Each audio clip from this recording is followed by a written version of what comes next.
Hi guys, I've got a good topic for you today. Today I'm here with my good friend James Maskell and from Evolution Fitness, and what we're going to talk about is the whole concept of why some areas people live to 100. And I've always said, I don't know about you, I've always said I would love to live to 100 if I still had my mind about me and I could be healthy, but I don't want to be in that position if I've got chronic illness and I'm not feeling good. And being somebody that's really into health, nutrition, and fitness and staying healthy, I've always wondered, why some areas do people stay healthy for so long, and in some areas it seems that everything starts to fall apart even at age 40. So you guys, those of you that have followed my lives before, if you like my information, please share this video so others can join in, because I'm going to introduce you to some great stuff with James. And for those of you new to my page, I'm Natalie Jill. I'm a licensed master sports nutritionist and a functional fitness trainer. And what I do is I simplify fitness and nutrition for people like you to help you guys get happy, healthy, and fit and become your best you possible. And I love bringing new people on to interview them so you can learn more. So it's not just coming from me, but you can learn from some great people that I have brought into my life. So I wanted to introduce James Maskell to you, who I met not too long ago, but he did a fantastic TED Talk. And this guy is so innovative and he's got some great information. And I'm gonna stop rambling because I've got a lot that I want him to share. But I wanted to start with this whole concept of those blue zones and what that means and why some communities live long and healthy. Absolutely. So there's this guy called Dr. Dan Buettner, who was working with the National Geographic, and he went around to find what he called centenarians, people where there was this group, places around the world where people are living to 100 consistently. And there's one in Loma Linda, California, just up the way here. There's also one in Costa Rica. There's one in Greece. There's one in Japan. And what he found was that there were a lot of things that they had in common. There were a lot of things that were different. But the one thing that I took away from reading his book was that they all had a really strong sense of community. And, that's one of the things I think that, certainly in American culture is sort of lacking. We've, sort of become a little isolated. And so, I've been interested in what can we learn from that? How can we reproduce that? Because what's really interesting is none of those places have a very advanced medical system, right? It's not that stuff is being done to them. It's just a part of their culture to move a lot, to eat healthy, and to have a strong sense of community that supports them. And so we've been looking at ways to sort of reproduce that and create, in our business, the evolution of medicine, how do we inspire patients and doctors to work together to recreate the kind of situation where people can live to 100. So when you give like an ideal community, when you talk about the idea of a community, what is the definition of that? I know you said there's some areas, but explain what a good community would mean and why that affects health. I think it's all the things that happen that provide support. So you think of, like, in the old days, you had the extended family, right? Everyone knows everyone, supports everyone. The majority of times when you're in sort of our age group, it's the support of someone who's bringing you chicken soup when you're sick, or someone who's helping you to get to see the doctor, or partners that you do, you cook with, you play together, you pray together, you're connecting with other people all the time. There's something just inherently healthy about a strong interactive community. And so what we've looked at is what are the things that they are doing, and we see it's these social bonds. Now what's really interesting is this sounds a little like woo-woo and you don't really know what it is, but there's some amazing new research coming from the UCLA Stress Lab, and these guys have they're doing some research called human social genomics. And what they're doing is actually testing people's genes and seeing how their gene expression changes when they have, good personal relationships or not. So to give you an example, if you and I and 10 of our friends, and we all work at a company, and we all get laid off, right? On the same day, we all get laid off, we all get fired. We have a 2-time risk of depression. So our risk of depression goes up 2 times. Whereas if I just get fired and I'm the only one and I'm singled out, the social bond between me and you is cut and I'm specific, it's just me, the risk of depression goes up 20 times. Wow. So it's like if there's been moments in your life where there's been an intention from someone to sever a social bond, like a divorce or just friendships breaking up or otherwise, at that moment it has a real deep physiological effect on your body. And one of the things that, if that happens over and over again, it can lead to depression, it can lead to inflammation, it can lead to all number of chronic diseases. And so, one of the things we're looking at all the time is how can we recreate structures and encourage structures that give people a strong sense of relationship, someone to talk to, someone to exercise with, someone to pray with, someone to eat with. Eating is a big part of the social bond. And so you see the kind of cultures like, in Italy, eating is a family affair. In Loma Linda, California, where they have this blue zone, it's the Seventh-day Adventists, and they don't eat one day, and they walk together as a community the whole time. I mean, you've been to Loma Linda; it's a pretty polluted place. It's not it's not like Costa Rica where everything's beautiful and whatever. But the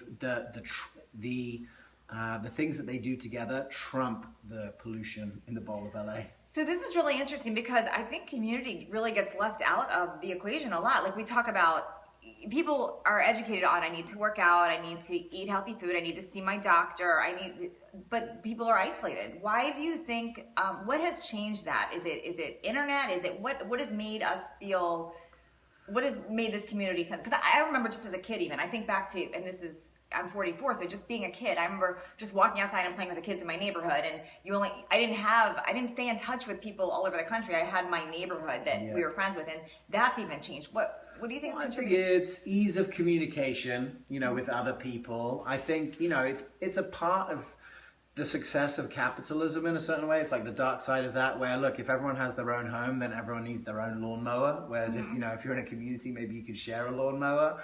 So it's like everyone. It's that, but it's also like it's the upward mobility of society. I mean, we are at record comfort levels, right? Where people live in amazing homes, and society's generally changed astronomically in 100 years. You go back 100 years to 1916 and see what life was like in America there, it's almost unrecognizable. And that's come with amazing benefits. I mean, you've seen throughout the 20th century, the life expectancy has gone up. Now, they just actually said in the last couple of weeks, there was a report that came out that for the first time, life expectancy has not only stopped growing, but has actually started to come down, which is really scary.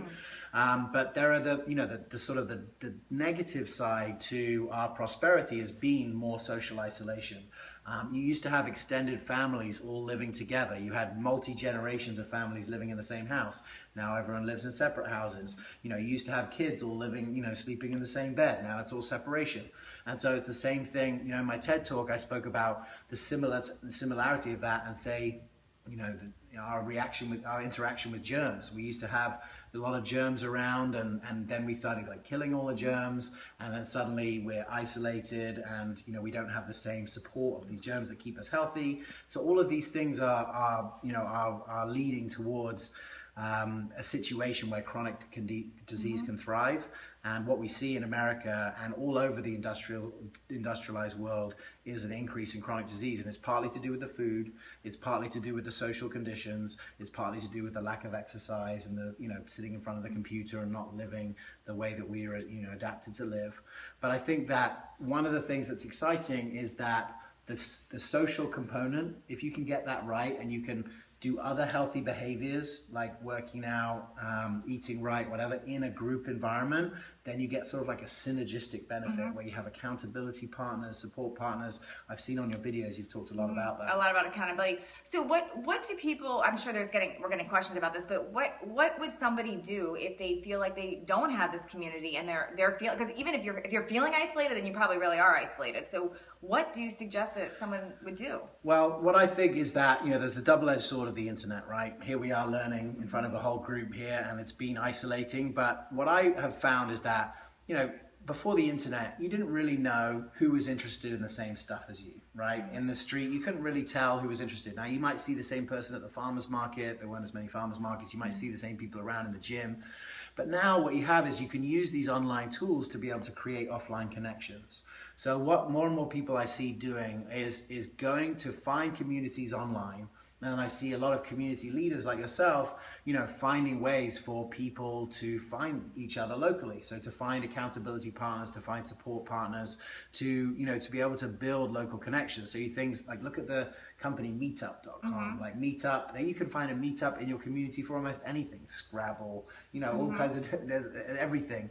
And so, I think those kind of solutions are good. You have on Craigslist, you have activity partners, different social organizations. I mean, if you look at where is the biggest impact in chronic disease being made, it's being made when you infuse health into an already existing community. So Mark Hyman and Daniel Amen did this thing at the Saddleback Church, where they had 20,000 people who were in part of the church, but these 20,000 people would get together on Sunday, but on Wednesday night they'd have a group of 5, a Bible study group. So they infused some education about health in that, and between all these people they lost like 250,000 pounds. And it was because they already had a social group. So when I see church groups walking together, or it's belonging to different social organizations. Church has played a big role in that. You've seen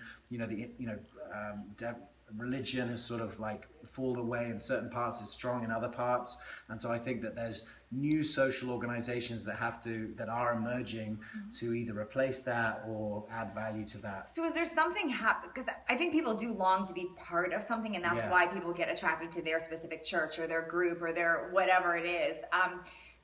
How does that affect people? Like, what actually happens? Does something happen chemically when you're part of a group, or what is it? Just because you're around them and there's more behavior that you start wanting to emulate? Like, what is it that's happening? Well, the cool thing is about this, human social genomics. No one really knew what the sort of the biochemistry was, but it's obviously a lot of it can affect so deeply. Like it can affect at the cellular level, but it can also affect at the systemic level. So what we're seeing is that stress. This is social stress, just one area of stress. And as you know, stress is like one of the leading causes of chronic disease. But people thought that stress was about like the job or money or otherwise, but it's this social stress that's the most powerful. And so, the mechanisms are becoming more clear now as we can actually, the only reason why human social genomics actually exists right now is 10 years ago, you couldn't afford to do genomic panels on everyone. Now with 23andMe, it costs $99, right, to do your genomic panel. And so scientists can do a genomic panel every month or 6 months and trace what's actually happening.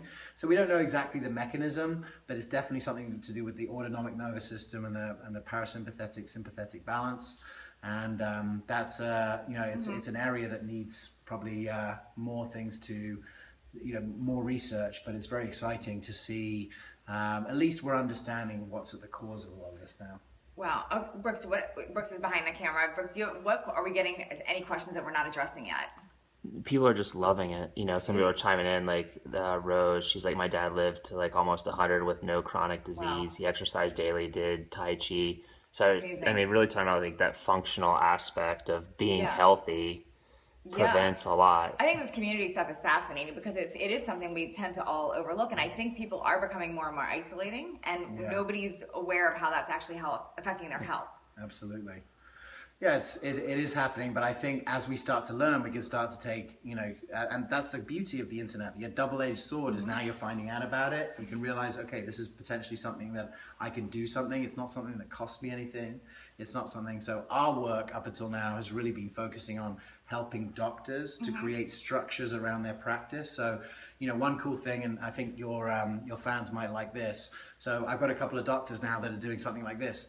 People say, guess what? It takes me hours each day to cook all my food, right? I don't have time to cook. So some of our doctors are getting groups of people together. Imagine 20 people coming together. You rent a commercial kitchen and you cook 20 meals all together. So rather than cooking one meal for 3 people, you're cooking one meal for 20 people. And then everyone's cooking at the same time. You have a meal together at the end, and then you put all your stuff in Tupperware and you've got all your food for the whole week in 90 minutes. And you're doing this in a community. So you're doing it in a community, you're meeting new people, you're making healthy food, you're controlling all of the ingredients, you're eating unprocessed, right? Yeah, that's the goal. Exactly, just like the book says. And you're creating real food in community. That's the kind of thing that hits all of those areas, and that's what we're trying to help. Dr. Sachin Patel is a guy in Mississauga, Ontario, and that was his idea. He started doing it, and through our business, through our functional forum, and we speak to all of the progressive doctors out there doing functional and integrated medicine, trying to help them to recreate these structures at scale. I love the whole idea of the progressive functional doctors that you've mentioned a few times too. Can you? I want to just touch on a little bit about what that means. Yeah, so look, most doctors are trained in reducing symptoms, getting rid of your symptoms, but that really works well in acute disease. If you get hit by a truck, if you have an infection, otherwise you want someone who with those skill sets. If you have chronic disease, you want someone who's going to improve the function of your organs and systems. Chronic disease, especially those diseases that have a lifestyle component, heart disease, type 2 diabetes, and more autoimmune disease, we're seeing that lifestyle played a role in it, and so you can't unwind that with drugs. It has to be a lifestyle shift. And what you're seeing is more and more examples of people reversing their type 2 diabetes, reversing their autoimmune disease, reversing heart disease by working with doctors who can help to implement these kind of lifestyle changes. It's going to be changes in diet, it's going to be changes in the way you deal with stress. And what's really exciting is that our business is called the evolution of medicine, because it's medicine adapting to its new environment, right? Yeah. The new environment is chronic disease. The old environment was acute disease when everyone was dying of typhoid and that kind of thing. We did well with that through, social programs and nutrition and sanitation. We did really well with dealing with that. Now we have a new environment, and medicine is having to adapt to its environment. And what we're helping to do through the evolution of medicine is helping doctors to create structures that work for chronic disease. Wow, that's a pretty innovative, cool concept too, because I think this is what is missing in so many places. And I know you guys can relate to about feeling like when you don't feel well or something's going wrong, or you're being diagnosed with something, and then you go to the doctor and you're just given a prescription, and it's a quick 5 or 10 minute appointment, and nobody's talking to you about community or the whole everything else that's going on. Modern medicine was created in an environment with acute disease, and so they were trained in that. And it's really not the doctor's fault. They were trained in that. They're just in a system where they can only see people for 7 minutes. So let me give you an example of another way that doctors are doing this. Imagine instead of seeing a doctor for 5 minutes, you and 16 other people with type 2 diabetes could be in a group. So, rather than the doctor trying to say the same thing that they're trying to say in 30 minutes in 2 minutes, which is impossible, they give a 30-minute lecture. They tell everyone with a small group, so they can all hear the same questions. Yeah, and then the next, so that's 30 minutes, and then the next 60 minutes, the doctor takes each person one by one for like a semi-private visit where they might work on your medication or diet, and a health coach is actually facilitating a conversation with the other people, because some people are introverts, they're not going to ask the question. Some people are extroverts, they're going to ask. Then accountability buddies. My mother-in-law last year lost 100 pounds, and the only thing that she did differently was that she had to call someone at the end of every day and tell them what she'd eaten. So it's just being accountable to somebody. Accountable. And she didn't want to call them and say, hey, I had like 4 Big Macs. No, right? She wanted to say, I did what I said and that. And it was just that accountability, and that was the only thing that changed. So look, the thing is about that kind of thing, it doesn't cost anything. The biggest problem that we have here in medicine is that everything costs a lot. There's a significant amount of cost in medicine, whether it's the patient paying or the company paying or the government paying, it's going to run out of money. And so what we need to do is find ways to recreate this community, recreate this peer-to-peer support, because that didn't cost her anything. And guess what? The person who was that accountability partner, it didn't cost them anything. And you know what? It's like there's value to the teacher too. They get value from like just being a supportive person. You see AA, Alcoholics Anonymous, those kind of things. Your sponsor, this is not a financial transaction, right? This is just people helping each other through. And that's, I think, what we really need to do. So thus far, we've really been coming at it from the doctor angles and helping medicine to evolve. But in our next iteration, we're really going to bring it straight to the patients and say, hey, let's get together in groups. Let's work together. And some of the structures that we've set up for insurance or other things have been looked to see how we can work together to bring down costs and make everyone Can you talk a little bit more about that, about Yeah. So look, I grew up in England, and in England, you don't have health insurance. Everyone's just covered by the government. Now, people think that that might be a solution in America, the single payer, but actually, England's in even worse trouble than the US right now. All the doctors are quitting. There's a strike of doctors in the UK right now, and it's the same problem. Chronic disease costs a lot more, and there's not enough money to go around to pay all the doctors, right? Will you take a second, go into some of those chronic disease costs? Because I don't think people understand it. Because it's like, I only pay $100 a month. I don't think they understand, like, those numbers you were talking about earlier. Because I don't think people really grasp, like... The drugs that you take for type 2 diabetes, metformin, like Humira, an autoimmune disease drug, this costs tens of thousands of dollars a year. It's just that your insurance company is paying for it, so you're cost blind. That's the other thing, is you're not seeing the cost that actually it costs the medical system. Your insurance companies pay for it. Why do you think your health insurance is going up 30-40% every year? It's because they're paying those costs and they're passing them on to you. And what are some of those annual costs? Just because I don't think people really know. You know, the highest patients could be $50,000 to $250,000 a year. You know, we're working with some companies where they're paying the cost, they're self-insured, these companies, and they're having to reinsure themselves against the potential that 10 of their employees get type 2 diabetes, and their costs are $250,000 a year, and that's $2.5 million for 10 employees. And that's why everyone's cost is so expensive. And there's no way, because 10 employees, they're not even making, their gross salary is not $2.5 million a year. So that's where it's like, exactly. That's where, you know, like you said, it doesn't matter who's paying for it. Diabetes, no, right? Of course not. So like, you know, so that this is a huge problem. And what these functional doctors that we're working with doing are like, how do you reverse that? How do you get people off the drugs? And that's the new game in town, is like, how do you reduce costs? Because in America, there's not the incentives to reduce costs because everyone's in on making a ton of money. Insurance is the one. Everyone thinks like your insurance company wants to save you money, wants to save costs, but they don't, because it's cost plus. If you read the Obamacare legislation, they have this 80-20 rule. So if your health insurance is $1,000 a month, they take $200 and $800 goes towards payment of services.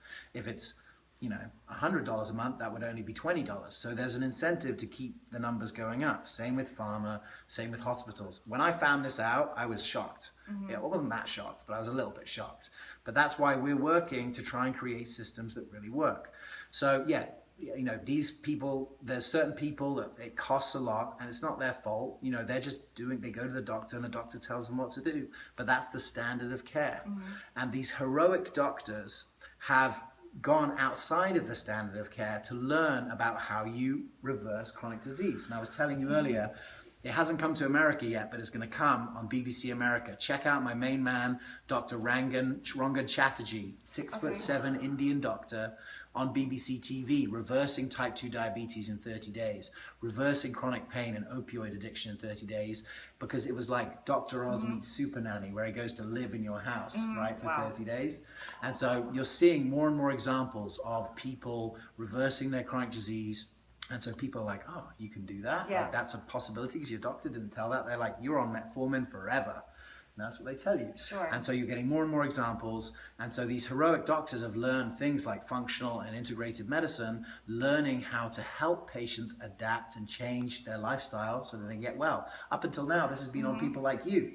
And, you know, to empower people to work out better, to do things. And that's why I think, you know, people like yourself have a really important role to play in changing healthcare, but we need the medical system to you need the medical system, because I mean, I can share nutrition and fitness and health and mindset, but I'm not a doctor, so I don't have that credential. So, you know, and I always tell people, this is my opinion, this is what I know, this is what I've shared with people, this is what's helped, but I'm not, you still have to check with your doctor, but then it's, who's that doctor? And what are they telling them? Absolutely. And so, you know, the first thing that we're trying to do in our business is improve the supply of these doctors, because there's a demand for functional medicine, but there hasn't been the supply.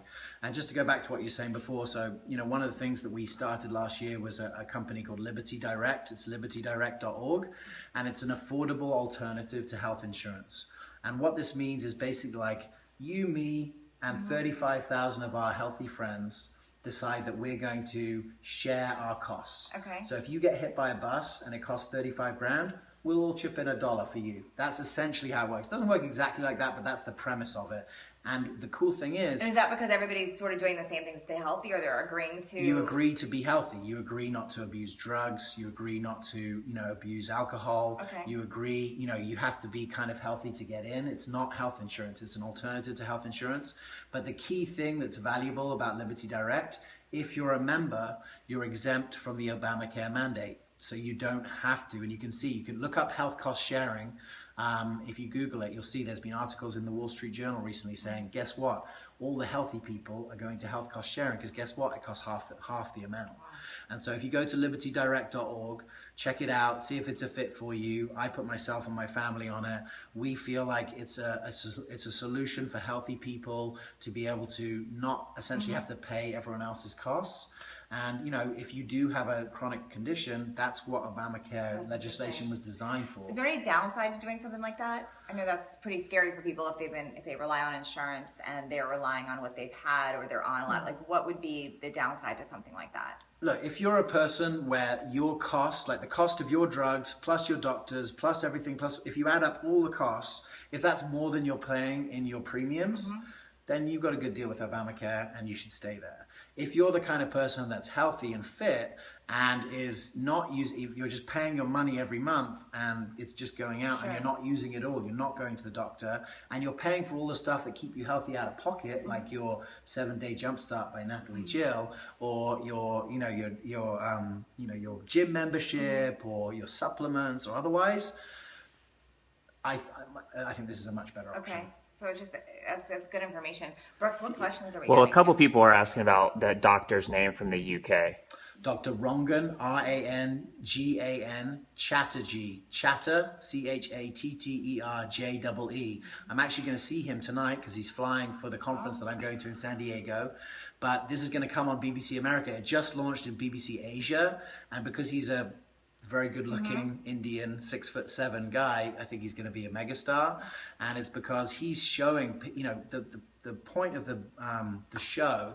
He goes in and he lives with you for 30 days, so he sees how you sit at your office desk, everything, and he sees what's in your pantry, and he sees how you work out. You can't cheat with you Reese's can't Pieces. cheat, no, exactly, and he sees all of it, and it was amazing to see people being inspired to take the changes, to have an accountability support, and so forth. Now, we can all say that plan doesn't scale, right? Well, yeah, of course, you can't scale that. So we have to find ways to scale it. And what we're seeing is that, like, doctors and health coaches working together, doctors using technologies that help them. Like, we've got a technology right now where instead of writing down your food diary, you take a picture of everything you eat and your doctor can see, right? So your doctors say, hey, looks like you're doing well, or, like when I did it, I forgot to do it after the first day, and so I got a nice text message from my coach saying, like, you didn't eat anything today? And I was like, oh, I forgot. And then I was back on, and then I was accountable and did it. Look, accountability works. Accountability works, and it's figuring out how to make yourself accountable. That's the power of community. Yeah. That's the power of community. And the other thing about community is vulnerability. It's being able to be, like, vulnerable in front of someone to say, like, I don't know how to eat healthy. Can you help me? Like, totally. People want to have a very, they know what's going on. They got everything together. But to be able to be vulnerable in front of someone and say, look, I really don't know what to do. Let's help each other out.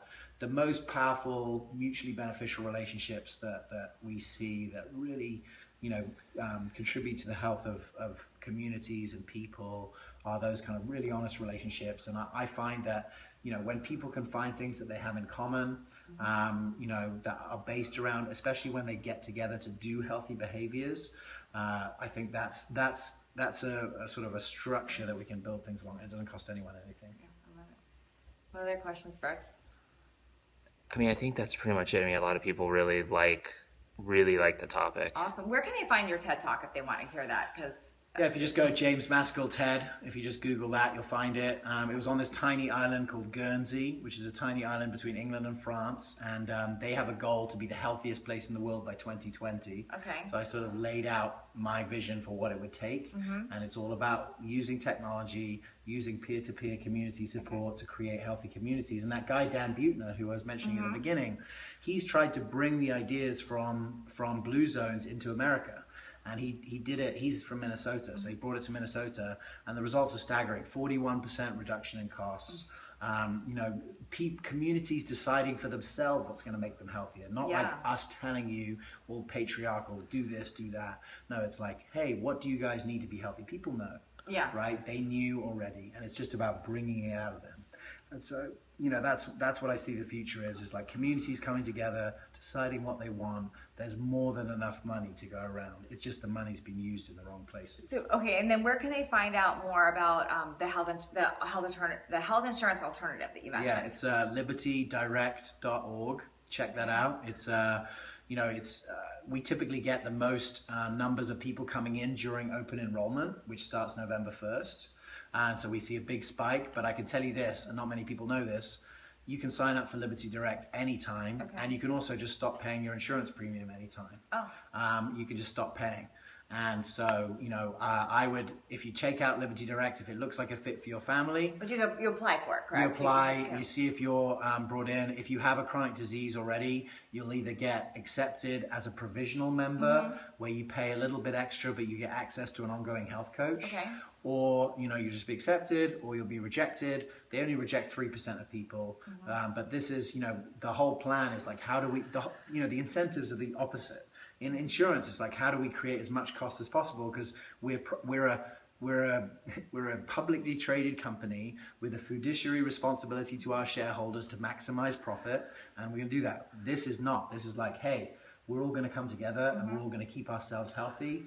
That's the model, and I think that's the model for the future. And I think what we are at the beginning of here is an amazing test to see what are the models that really help to control chronic disease. And I think that Liberty Direct plus functional medicine plus the work of people like yourself who are inspiring people at scale through this kind of thing, that's a structure that we can build on. Any final takeaways that you want to let them know to help move towards? What about an awesome quote? Oh yeah, I like it. Awesome quote. My favorite quote, Thich Nhat Hanh, Buddhist monk, he says, "Community is the guru of the future." Community is the guru of the future. I like it, and that was the guru of the past too. So that's amazing.